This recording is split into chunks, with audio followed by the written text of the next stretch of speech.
की बात करी है। इसके लागू न होने वजह से कोई भी आता है हमसे पूछता है कि तुम हो कौन।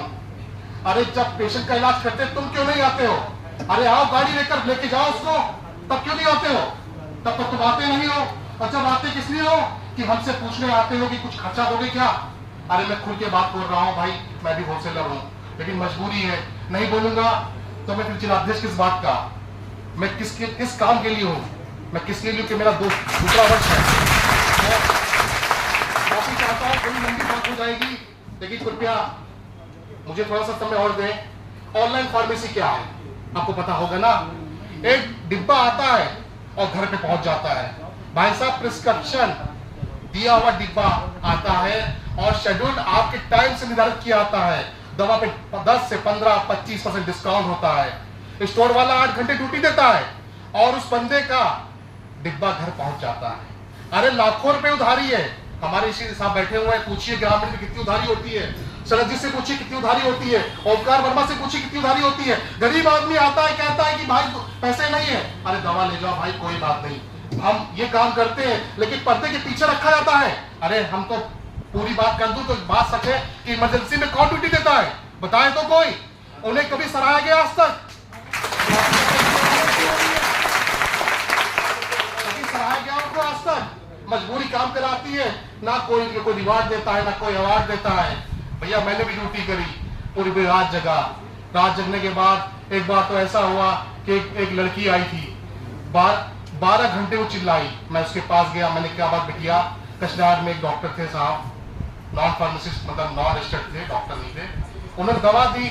मैंने कहा बिटिया दवा क्यों लेती हो जो तुम 12 घंटे चिल्ला रही हो? शायद लोक्रामाइड का असर है, तभी पेट फूल रहा है, दर्द हो रही है, बाकी मुझे जानकारी नहीं। उसने इंजेक्शन और लगाए होंगे।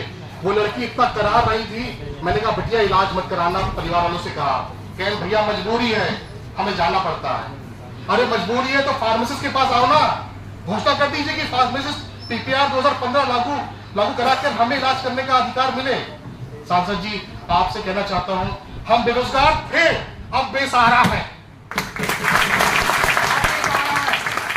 दे दीजिए सर, मेरा कोई नाम हो या ना हो मुझे इससे कोई परवाह नहीं है, लेकिन सर जब उठेगा मुद्दा तो फार्मासिस्ट का उठेगा। सरकार 5 साल के बाद पूछेगा कोई कि मीटिंग कोई हुई थी, तो आप कहोगे फार्मासिस्ट की मीटिंग हुई थी। ना जिलाध्यक्ष यूसुफ खान थे, ना मंडल जगदीश सिंह थे।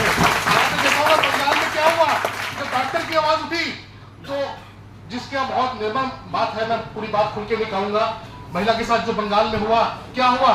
किसी संघ का नाम आया, किसी ऑर्गेनाइज का नाम आया, सिर्फ क्या आया? डॉक्टर का नाम आया।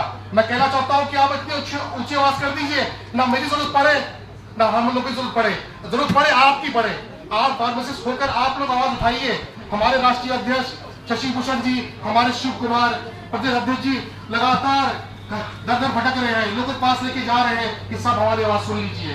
माना कि मुझसे कुछ गलती हुई होगी बात करने में, मैं माफी भी मांग सकता हूँ। साहब छोटा मोटा व्यक्ति हूँ, कोई बड़ा मेरा राजनीतिक है नहीं, लेकिन सांसद जी आपने हमें समय दिया, पहले बात तो मैं फिर से आपका धन्यवाद देना चाहूंगा।